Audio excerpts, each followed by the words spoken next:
Satu, dua, tiga dah. Oke, Assalamualaikum warahmatullahi wabarakatuh. Selamat pagi Bapak, Pak Nasir. Kali ini saya ingin menjelaskan RPP yang ingin saya ajarkan kepada anak didik saya. Nah, yang khususnya di sini ialah RPP kelas rendah. Ya, saya mengajar di SD 6 Jongkat. Nah, temanya di sini adalah pengalamanku. Kemudian muatan terpadunya yaitu adalah ada PPKN, ada bahasa Indonesia sama PJOK. Nah, di sini alokasinya untuk 1 hari. Nah, tujuan dari pembelajaran ini ya dengan mengamati gambar beberapa gerakan bertumpu dengan tangan, siswa dapat menjelaskan variasi gerak bertumpu dengan tangan dalam aktivitas senam lantai dengan benar. Nah, kemudian yang kedua, dengan mengikuti panduan dari guru, siswa dapat mempraktikkan variasi gerak. Kemudian yang ketiga, dengan memilih beberapa gambar yang berkaitan dengan sila pertama Pancasila, siswa dapat menunjukkan contoh perilaku di rumah yang sesuai dengan sila pertama Pancasila dengan tepat. Nah, kemudian yang keempat, dengan menunjukkan contoh perilaku di rumah yang sesuai dengan sila pertama Pancasila, siswa dapat menceritakan tentang pengalaman menerapkan nilai-nilai Pancasila sila pertama di rumah dengan baik. Nah, kemudian yang kelima, dengan mengamati teks percakapan antara Beni bersama ayahnya, siswa dapat menemukan contoh ungkapan permintaan maaf sebagai cermin hidup rukun dalam kemajemukan masyarakat Indonesia yang terdapat pada teks percakapan dengan benar. Nah, kemudian yang keenam, dengan mengamati teks percakapan antara Beni bersama ayahnya, siswa dapat menjelaskan makna ungkapan permintaan maaf yang ditemukan dari teks percakapan dengan bahasa sendiri dengan baik. Nah, kemudian yang ketujuh, dengan membimbing guru, siswa dapat mempraktekkan ungkapan santun dengan menggunakan kata maaf. Nah, untuk hidup rukun dalam kemajuan dengan benar. Nah, kemudian di sini ada kegiatan pembelajarannya, yaitu kegiatan pendahuluan. Yang pertama, seorang guru melakukan pembukaan dengan salam yang dilanjutkan dengan membaca doa. Kemudian yang kedua yaitu mengaitkan materi sebelumnya dengan materi yang akan disiapkan yang diharapkan dikaitan dengan pengalaman peserta didik. Kemudian yang ketiga, memberikan gambaran tentang manfaat mempelajari pelajaran yang akan dipelajari dalam kehidupan sehari-hari. Nah, ini adalah kegiatan pendahuluan. Nah, kemudian kegiatan intinya yaitu siswa disuruh mengamati. Ya, siswa mengamati gambar Beni bermain kuda-kudaan bersama ayahnya. Kemudian siswa mengamati beberapa gambar gerakan bertumpu dengan tangan dengan tangan. Nah, kemudian di sini ketika siswa sudah mengamati, nah sekarang dilanjutkan kegiatannya yaitu berlatih maksudnya. Berarti siswa bertanya tentang cara melakukan gerakan bertumpu dengan tangan, yaitu menanya. Jadi di latihan ini siswa itu bertanya. Kemudian untuk penalarannya, siswa lain menjawab pertanyaan yang baru saja disampaikan temannya. Nah, kemudian mereka berdiskusi. Siswa berdiskusi tentang cara melakukan gerakan bertumpu dengan tangan. Kemudian siswa menulis hasil diskusinya tentang cara melakukan gerakan bertumpu dengan tangan. Nah, kemudian ada latihan juga yang mencoba, yaitu siswa mencobakan gerakan bertumpu dengan tangan. Kemudian berlatih lagi, siswa bertanya jawab tentang sikap yang sesuai dengan sila pertama Pancasila. Kemudian siswa menulis 5 yang sesuai dengan sila Pancasila. Nah, kemudian untuk komunikasinya di sini mereka menjawab lagi atau mencoba lagi. Nah, siswa menulis cerita tentang pengalamannya yang pernah dilakukan berkaitan dengan sila pertama Pancasila. Kemudian siswa membaca teks percakapan antara Beni bersama ayahnya. Kemudian siswa menulis ungkapan maaf sesuai dengan pengalaman masing-masing.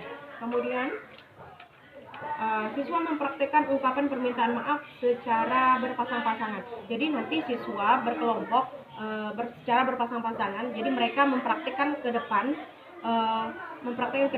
cara bagaimana kita mengucapkan permintaan maaf. Nah, misalnya anak si A dan anak si B nanti maju ke depan, kemudian mereka akan mempraktekkan bagaimana cara permintaan maaf yang baik dan benar. Nah, seperti itu. Kemudian itu adalah kegiatan intinya. Nah, sekarang adalah kegiatan penutupnya. Nah, peserta didik membuat resume atau creativity mereka dengan membimbing guru tentang poin-poin penting yang muncul dalam kegiatan pembelajaran tentang materi yang baru dilakukan. Nah, caranya guru memeriksa pekerjaan Kalau yang itu peserta didik ya. Nah, sekarang gurunya memeriksa pekerjaan siswa yang selesai langsung diperiksa, maksudnya seperti itu. Nah, peserta didik yang selesai mengerjakan tugas proyek, produk atau portofolio unjuk kerja dengan benar diberikan hadiah atau pujian. Nah, setelah kegiatan ini adakan salam dan penutup doa dipimpin oleh salah satu siswa, yaitu ketua kelasnya. Nah, penilaian di sini adalah yang kita sebut dengan assessment. Ya, penilaian terhadap materi ini dapat dilakukan sesuai dengan kebutuhan guru, yaitu dari pengamatan sikap, tes pengetahuan, dan presentasi unjuk kerja atau hasil karya atau proyek dengan rubrik penilaian. Nah, penilaian di sini, teknik penilaiannya yaitu penilaian sikap, yaitu dikasihkan lembar observasi, kemudian penilaian pengetahuan yaitu dengan tes, kemudian penilaian keterampilan yaitu unjuk kerja. Nah, kemudian ada instrumen penilaian. Nah, instrumen penilaian yaitu adanya sikap.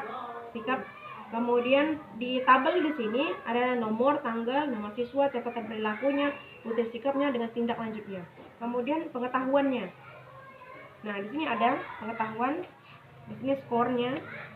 Nah, ini seperti ini. Seperti ini. Kemudian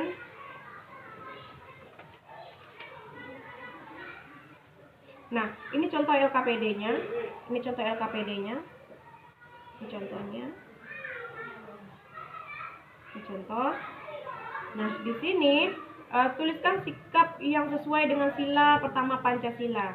Jadi di sini yang mana kira-kira yang sesuai dengan sikap sila pertama Pancasila?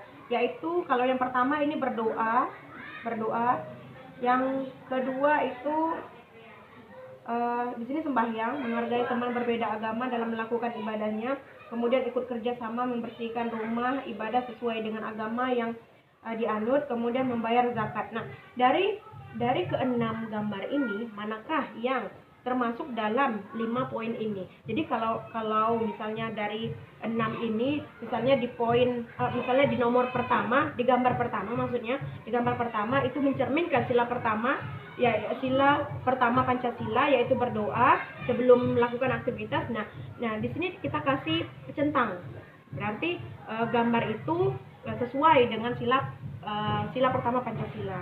Nah, kemudian di sini ada keterampilan. Kemudian ada mempraktekkan variasi. Kalau yang untuk mempraktekkan di sini untuk yang mata pelajaran PJOK. Kemudian di sini ada contoh lembar observasi. Yang ini contoh lembar observasi. Yang ini. Kemudian Nah,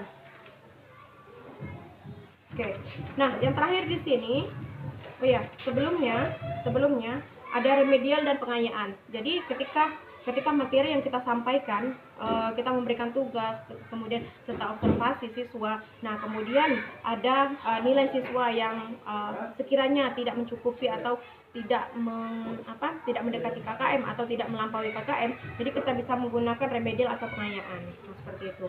Kemudian ini adalah contoh